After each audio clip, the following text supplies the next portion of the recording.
Welcome to the Early Years Spark podcast. I'm Tati Bueno, and I'm here with my friend Konstantina Moustaka. Hello, everybody. We had one of the most interesting conversations. We are just so happy and so honored to have this special guest with us. It's fair to say that he has reignited my spark. He has done that to me like a long time ago. So now I'm even more convinced that he's amazing and we are talking about Greg Bottrill. Yes, of course. The educational author and thinker who is passionate about childhood and play. He has written lots of books, and I think his latest and most famous one is Can I Go and Play Now? And he explores how education can be an adventure with children rather than something done to them. And he has also created various approaches to early education. He is very famous for his message center that many schools are using now, the drawing club, the adventure island, all of which are aimed at enabling teachers to adventure in what he calls the magic of children. And that's what we felt. We felt his magic, didn't we, Tati? Absolutely. It was just so inspiring to see that there are people really thinking of the children when educating children, not just what needs to be achieved through educating children. It was just lovely to hear what can be done and how much we can expand everything when it comes to schools, but especially early years. It was just a beautiful conversation about playing and being inspiring and focusing on the children and learning from the children. Yes, and from their play and their adventures every day. Yes, that's true. So true. So we really, really enjoyed it, and we hope everybody will enjoy it. Tati, it's very exciting today because we have with us Greg Bottrill, who is a former early years lead and an assistant head teacher, and he's very passionate about education being an adventure and not a pre-drawn route for children. He supports very much the world of play and the magic of children, isn't it, Greg? It is indeed. Yes, you summarised me beautifully. Welcome. I'm so happy to have you today. Oh, no, thank you for inviting me. I think we should start with play. What does play mean for you? For me, ultimately, it means freedom. I think that's what it's really about, which is kind of play's Achilles heel. It is a wonderful, wonderful thing when you are free, but the adult world, as I call it, the one that doesn't want to have play, doesn't like freedom because it can't manage it and it doesn't know what's going to happen. So that's how I see it. Ultimately, it is freedom. I mean, it encapsulates lots of other stuff, but the freedom is to me, it's like the grounding foundational thing. And from there, then it leads into creativity, for example, and invention. I mean, invention's also a key one. Again, I kind of equate play with inventing.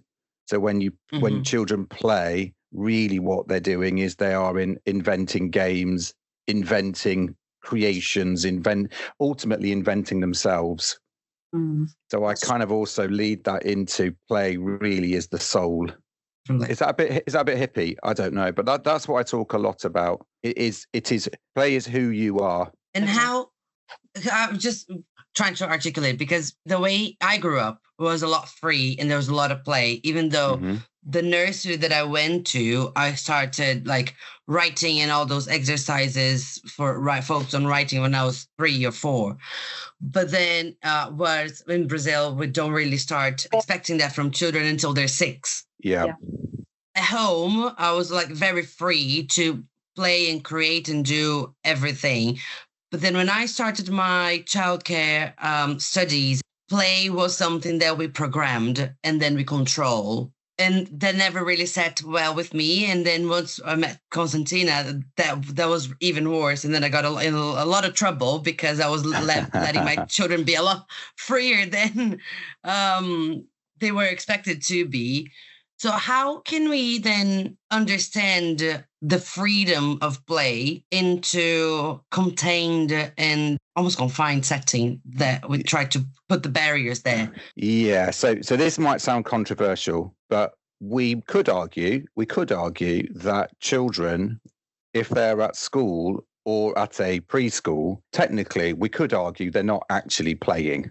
because they didn't choose to be there in the first place, and they didn't choose to be with those adults. And if we look at the definition of play that Dr. Peter Gray defines it as, which is all about freedom, the freedom to begin, the freedom to end, and it's very much within a multi-age context, then schools and settings, well, a setting we could say, because, you know, you've got a mixture of 2, 3 and 4-year-olds, but the moment you go to school, you're now with 5-year-olds, and you're not going to really play with 11-year-olds. See what I mean? So we could argue that this, which is often what I do talk about, we're doing something else. And that's where I talk about co-playing. So co-play for me is where the adult needs to and is required to tap into their own inner child. And it's the inner child within the adult that wants to go and play. Adults need to play as much as the children. So if I'm working with children, I know inside of me, little Greg wants to go and play in the mud kitchen. Yeah, so I just go and play. And I know that the children around me know that I love them, and they know that I have got good ideas. And they also know that I believe that they've got good ideas. So they want my company. So now it's less about control. It's just I'm a companion. That's how I've always seen it. It will seem very strange. Even when I was in a school, I never saw myself as a teacher, ever, because I've no right to teach. Because I believe children are teaching me more than I will ever teach them.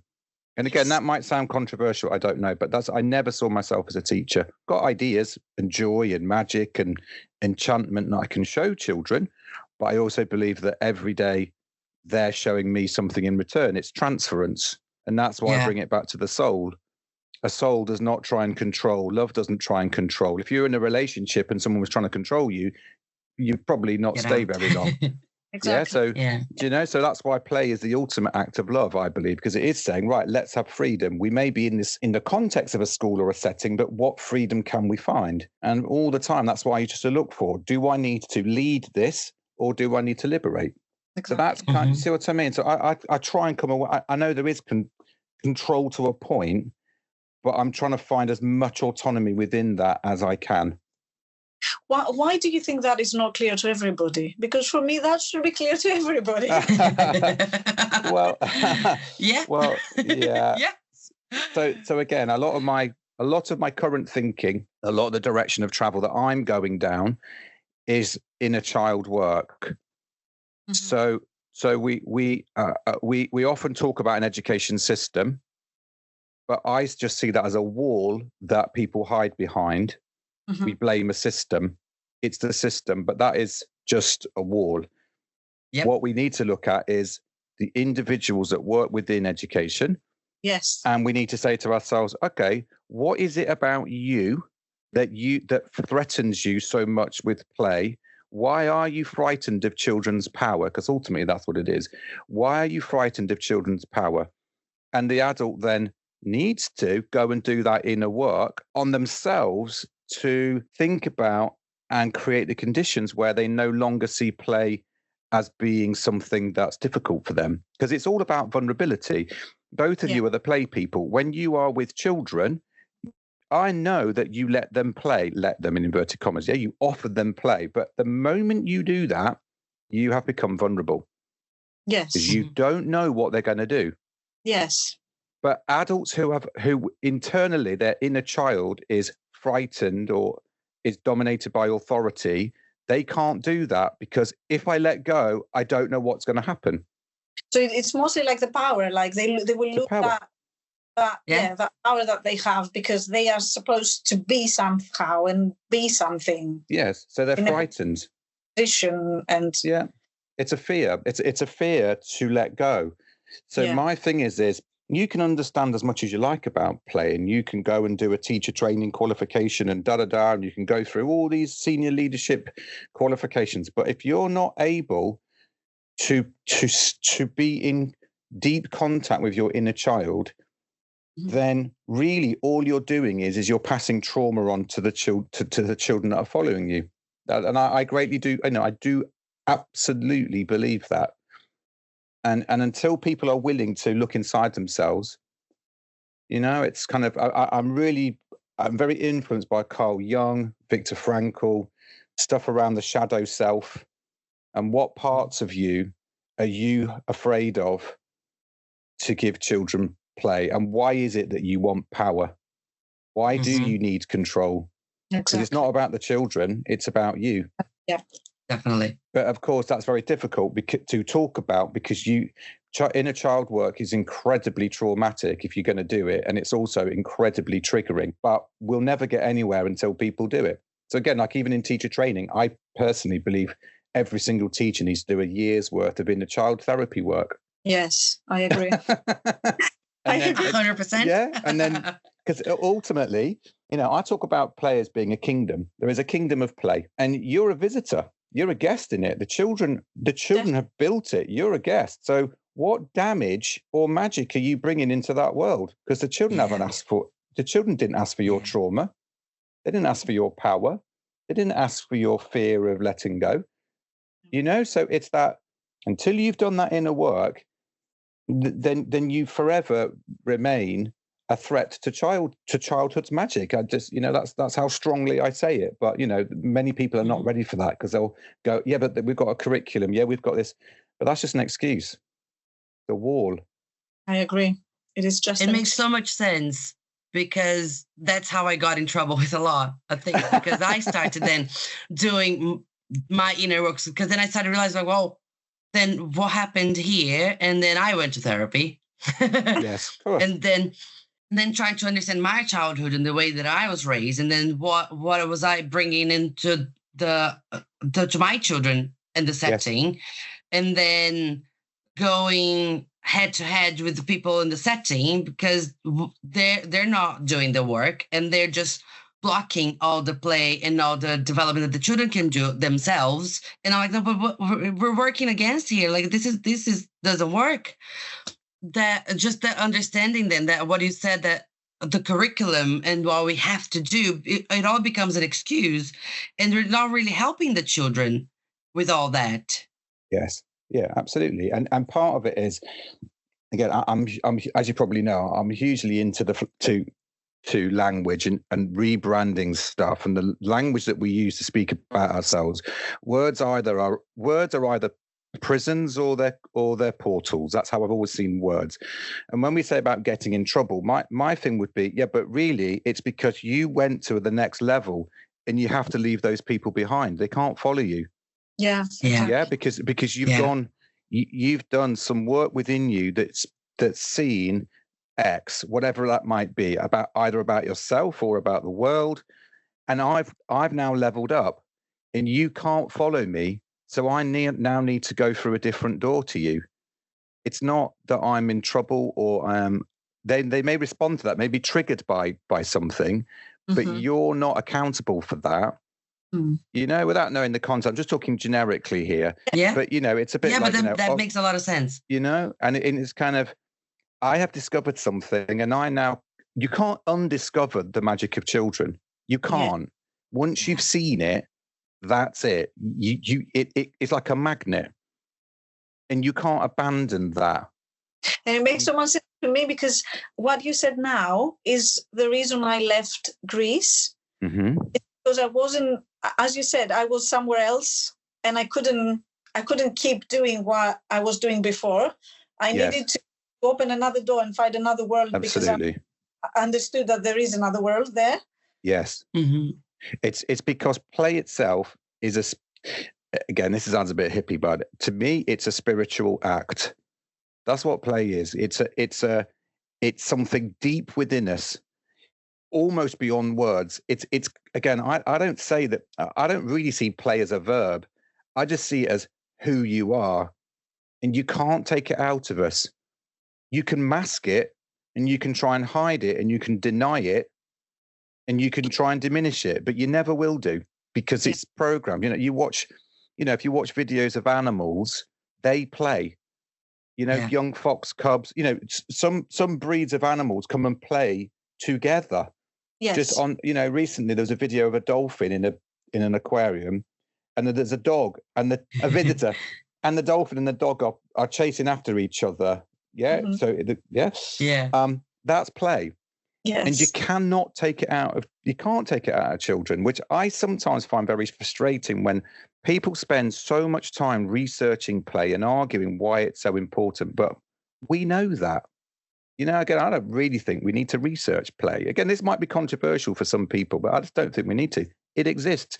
What we need to do is look at the reasons why it is being diminished and become far more political about those reasons, because ultimately that's what it's about. It's politics.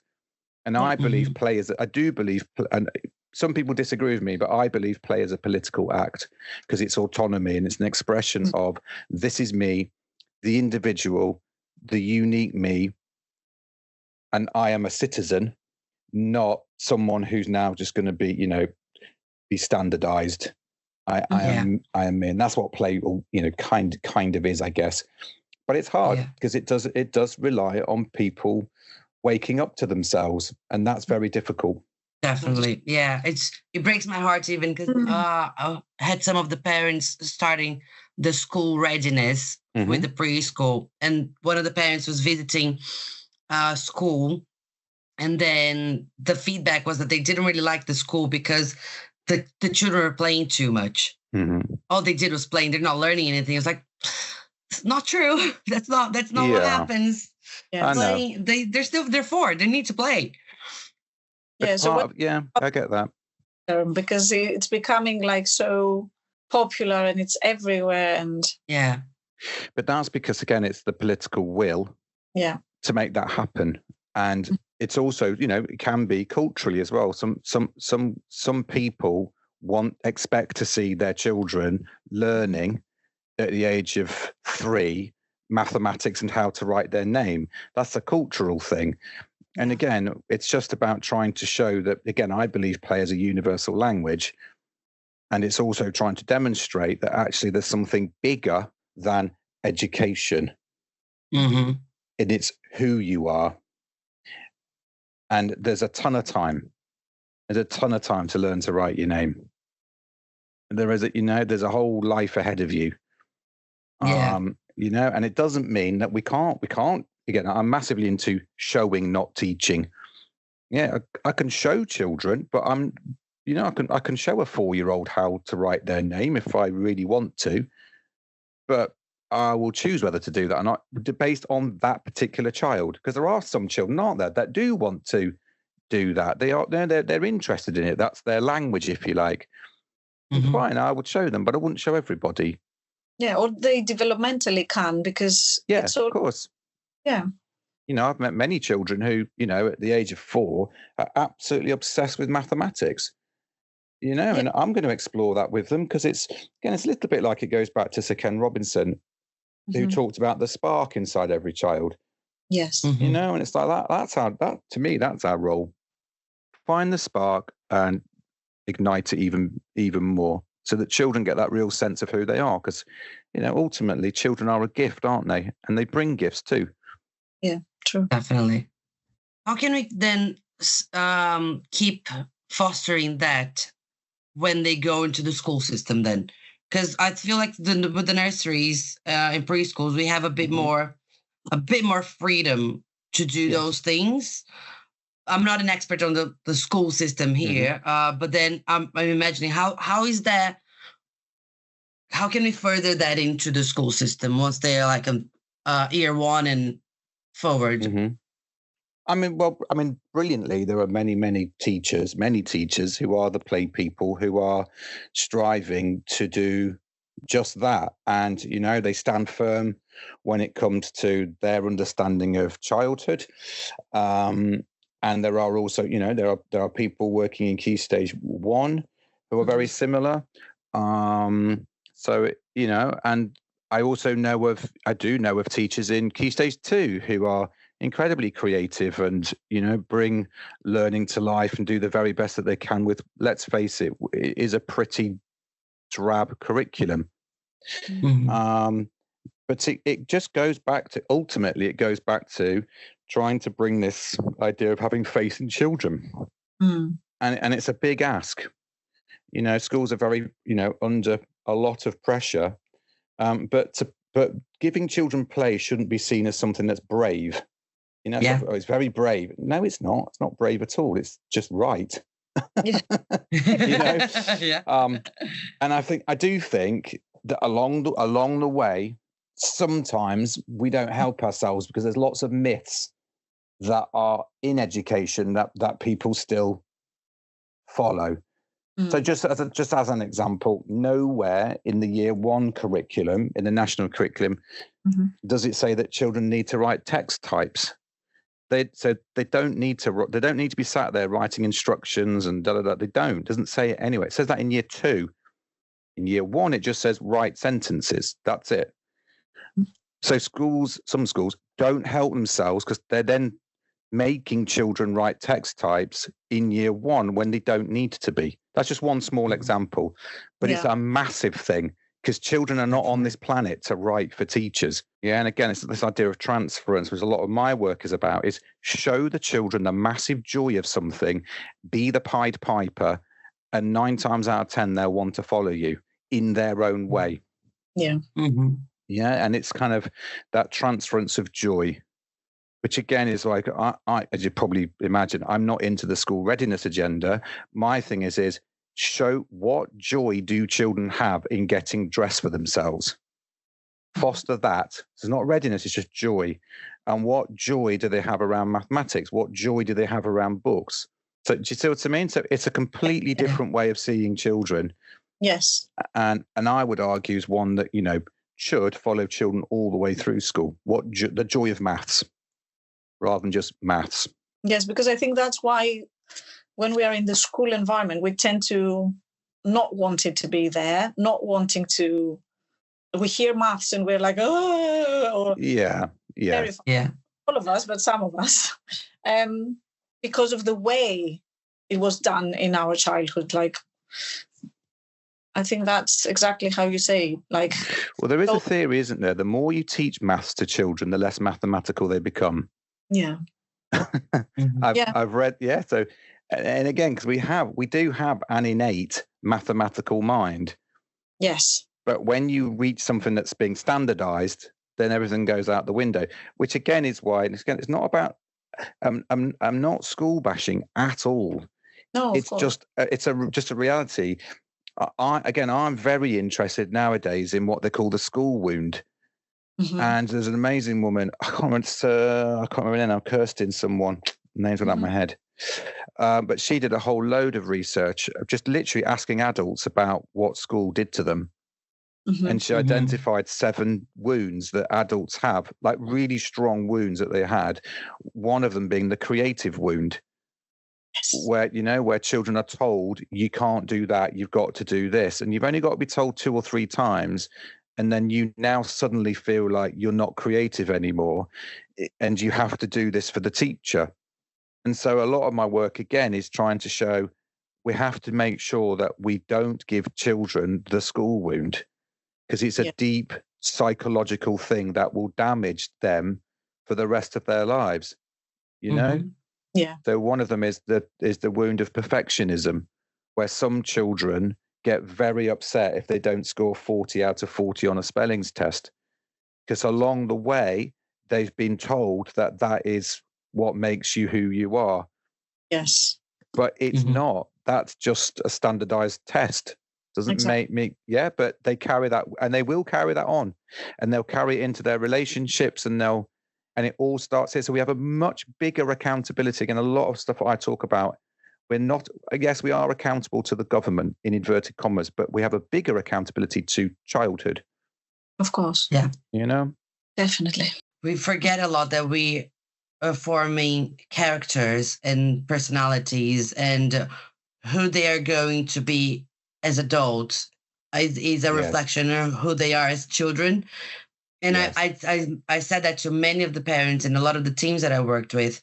And people are like, oh, really? I never thought about it like that. I was like, what do you mean? What do you mean? I know. It's hard, isn't it? And it's what I call soulification. That's what I've always said, is that is our job, to soulify children, to make whoever they are absolutely glow. And you can still teach them mathematics. You can still connect them to the pen really powerfully, and it's just saying to ourselves, what if we did it another way? What if there was another way? How can I bring my imagination as an individual to that? And so, it might sound, the direction of travel that we're going down here might sound quite bleak, but to me, it's not. It's actually really empowering, because what it does is it shows those of us that can see it, we just need to keep advocating.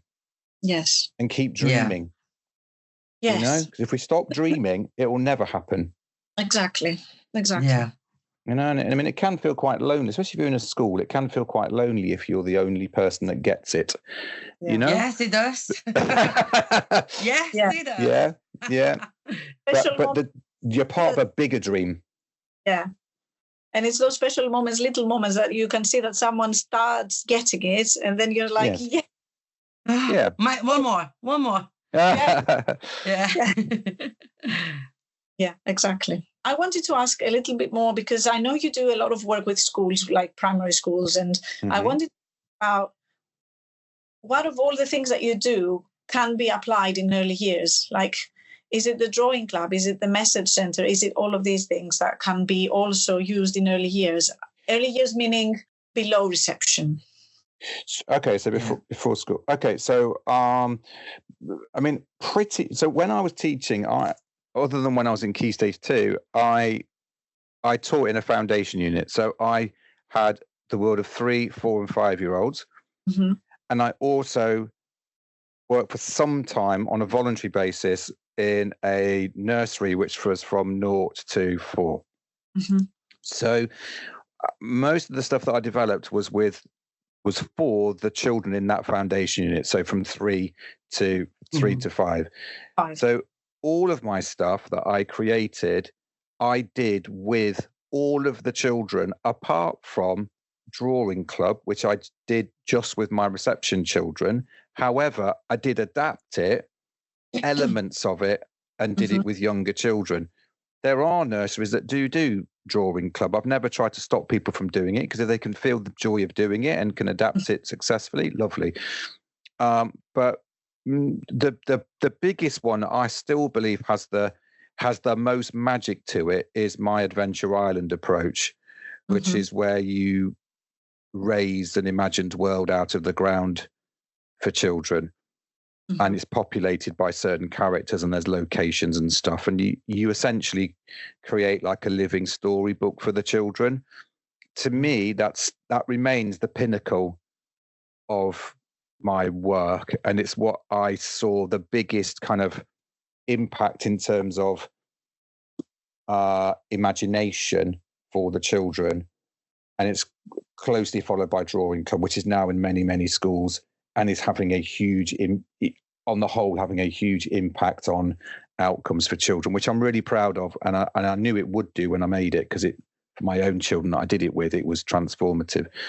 So it's already, that's a very powerful thing.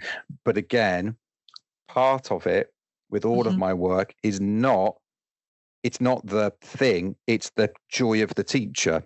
Yes. Yeah. Without the joy of the teacher, it will never work. All it's really doing, which again, it comes back to your very first question, what is play? What I'm trying to do is liberate the adult. Yeah. And a liberated adult is a joyous adult. Yes. A led adult is not a joyous, because you're just delivering stuff. My stuff, again, it goes back to this idea of the soul transference. Transfer the joy of who you are, the books you love, the characters you love, to the children, and lo and behold, they will see your joy and they'll go, I want a bit of that. So yeah, so Adventure Island is probably the big one, although it's not widely known, but it is the one that I love the most. That is true. It's not widely known. No, because drawing club is the most, because it has, because teachers are under pressure for outcomes, especially in schools. And so drawing club's ace, because it will give you that. Although that's not why we do it. It will give outcome, but it's the one thing that people feed back and say, they've been teaching for 30 years, and drawing club has just completely realign them with who they are. Adventure Island is more of a slow build thing. Drawing Club's very immediate. Adventure Island is something that you would do across a year, and it's almost limitless. Fourthly to the Drawing Club, isn't it? Yeah, I mean they all link. They're all interlinked along the way. Along the way, they all share a common bond, which is really the pen is a companion. It's what I call companionship. The pen is a companion. This is one of the greatest playthings you can ever pick up. But what generic school teaches children is you pick this up to do something for the teacher. You don't. No, you don't. You pick this up because you're magnetized to it. And the moment you pick it up, you feel limitless. And that's what I'm trying to create with all of my stuff is this connect, or deep down, a connection to this and a connection to physical books and a connection to the imagined world. And again, that's a very deeply political thing about imagination. But also, especially with physical books, what I'm trying to do is get back to the book being a totem of love. So I'm hugely into the concept of book snuggling as a family, which is what I had. My mum book snuggled us. I grew up in a very, very religious household. Looks like I'm praying, doesn't it, with my hands like this? I wasn't that. That's supposed to be a book. But we didn't have a television. So because television was, not godly. So we just raised on books. So my mum used to read and read and read and read to us. And my vocabulary, my imagination, the connection to my mum was really powerful. But really, the book became a totem of love because my mum was, out of her soul, down her arm. There's the book. And that's what I recognise. Nowadays, for children, this is the totem, the phone. Yeah. And not only for yes. It's also for totem for the adults. Yeah. And this has got all the dopamine that children and adults are looking for. Yeah, it's what it's doing is we might argue, by the way, that phones, online is actually very powerful. It can open up lots of imagination, but books, there's something very unique about a book.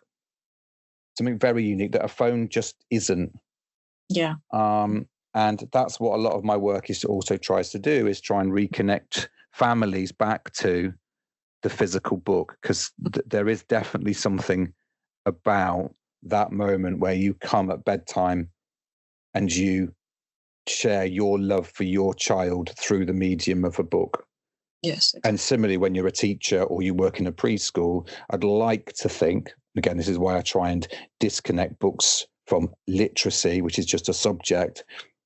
I like to think that book at home time or whatever is read with love. Yeah. And then the children begin to see, oh, that adult, I recognize that adult loves me. I feel some kind of fuzzy warmth when they're around, because ultimately that's kind of what it is, isn't it? I feel something really powerful when that adult's near me. I feel safe. I don't have to second guess them. They're consistent. They keep me, they listen to me. Oh, and here's a book, right? And that you can see the children who have been book snuggled lean into when a book comes out. The ones that haven't just look at it like as a foreigner. Yeah, I guess it's the same like the play, isn't it? It's exactly the same as play. Absolutely. We'll keep it, and we'll keep playing, and there will be playful adults. It's the same as the book, because it's absolutely like, and that is why I'm really passionate about talking with children about how it feels to play. Yes. And I don't think we do enough of it. I think, again, it's all this that, the world is full of adults all researching play and talking to one another about how amazing play is. And I get it to a degree. I do get it. It's a bit glib to say we don't need that. We do. But ultimately, I feel we need to spend more time telling the children, which is something I used to do. I used to do something called the huddle, where I would just call out huddle, and the children that wanted to would come to me, and I'd just say I'd get on my knees and say something, all huddled into me, and I'd just say something like, do you know what? I love it when we play together. It's that simple. Or, isn't play incredible? Yeah, just gave them a message directly. Or, what I love is when we all play together and we come up with something. And I would do it a lot because I wanted them to leave me knowing that play is who they are. And we again, many adults wouldn't do this, but I would say to my children, don't let adults fob you off about not playing. Yeah, because I did. I told them, don't let adults cheat you from not playing. And we don't tell children enough. We don't. True. Now, people might say, well, I don't go that extreme, but you can at least tell them that you love playing with them. And you can at least say to them, ask them, how does it feel when we play? And children ain't going to say, I feel really sad, or I feel constricted, or I feel bored. They're going to say to you, I feel whatever language, whatever words they've got. But along the way, they're going to tell you, in whatever simple way, that they feel elated and they feel who they are. Yes. A little bit like, I imagine that there is in every classroom, in every space, there is an extra child called Eva, IVA, and she stands for inspiration, vitality, and acceptance. And she's kind of like the spirit of childhood. And when I'm in the room, I should be able to look up and see Eva.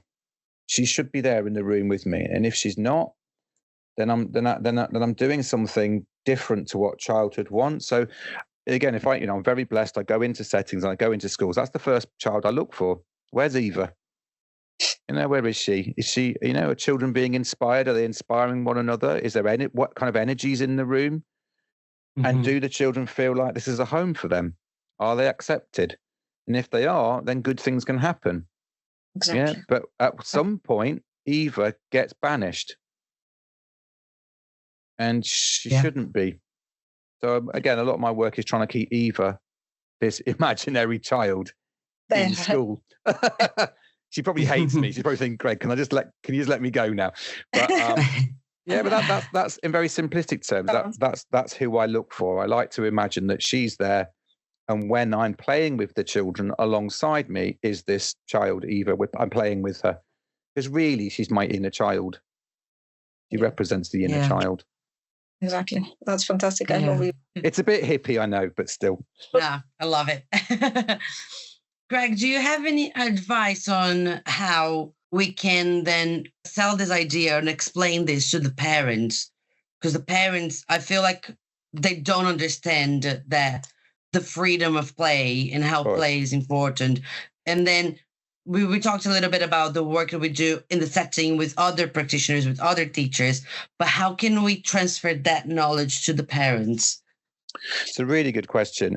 And one of the things that I have done in the last couple of years, I've actually focused in the narrative. So this is where I talk very much as it's as if I'm a storyteller, and I am trying to tell the story of how I see the world. Ultimately, I mean that's what anybody does. The moment you open your mouth, that's what you're doing. You're telling this.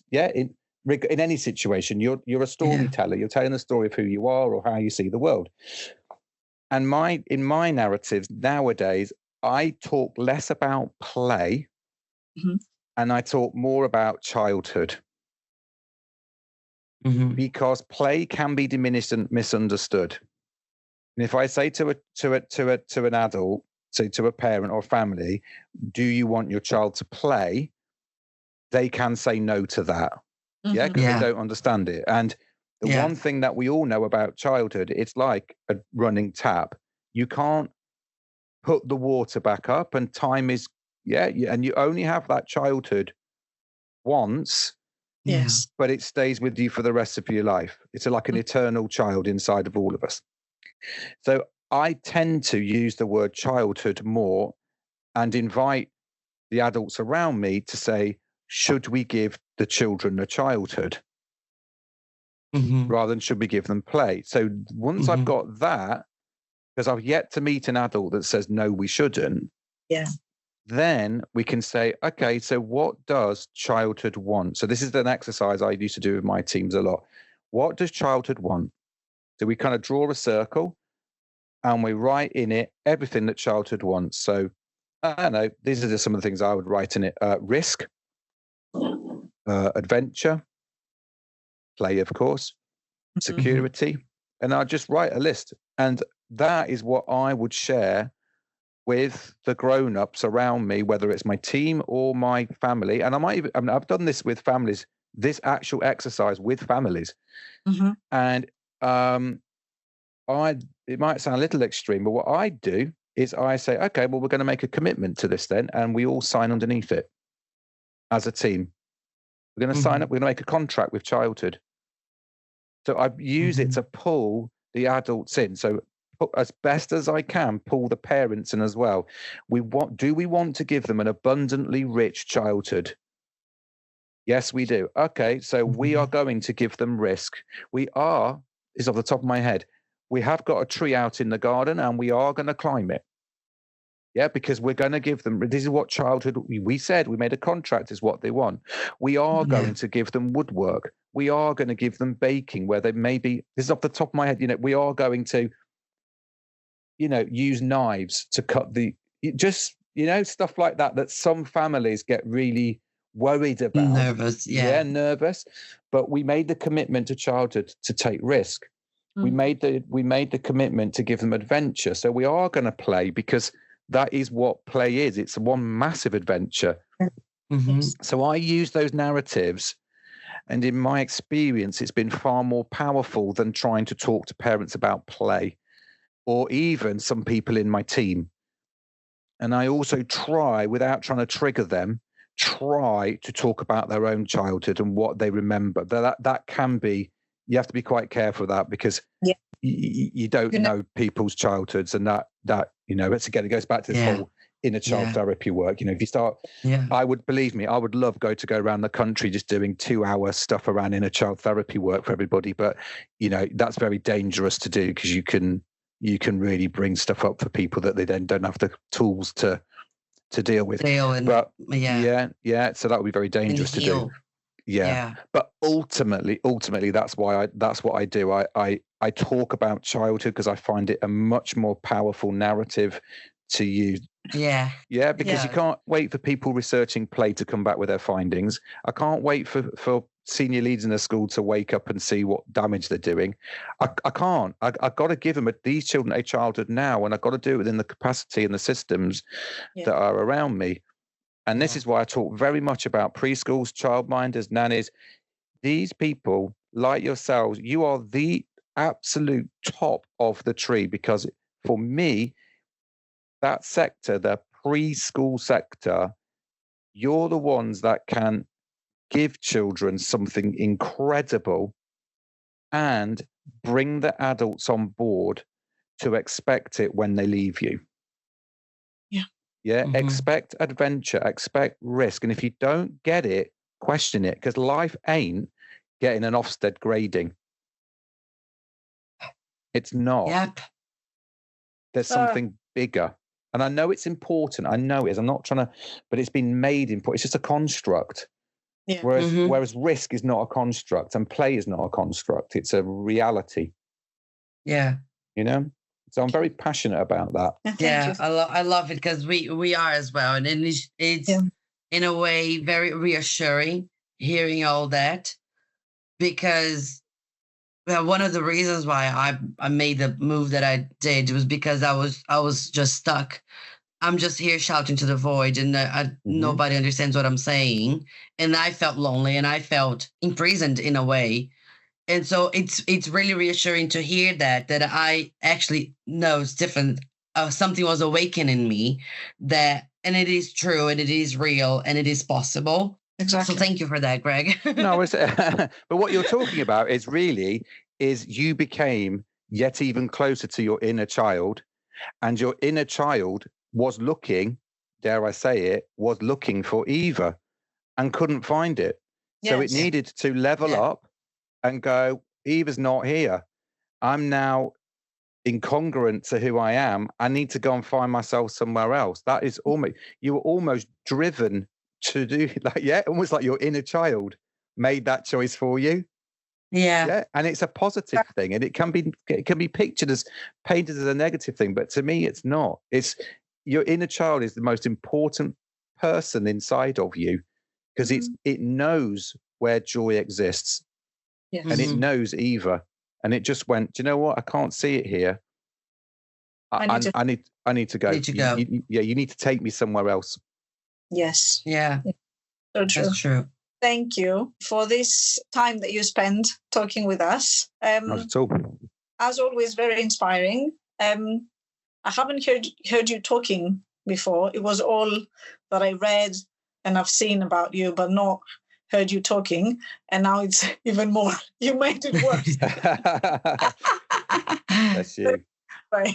So thank you so much. Thank you. No, thank you. Thank you for the opportunity. And ultimately, I'd just like to finish by saying, to everyone that's listening, keep playing, keep advocating, because if you don't do it, who is? And you every time you put play into the world, you do something incredible and something magical. And I know all three of us would believe that. Yeah. And so it's just to encourage everybody, in this new year, 2025, let's go and let's keep advocating. Exactly. Absolutely. All right, thank guys. you so much, Greg.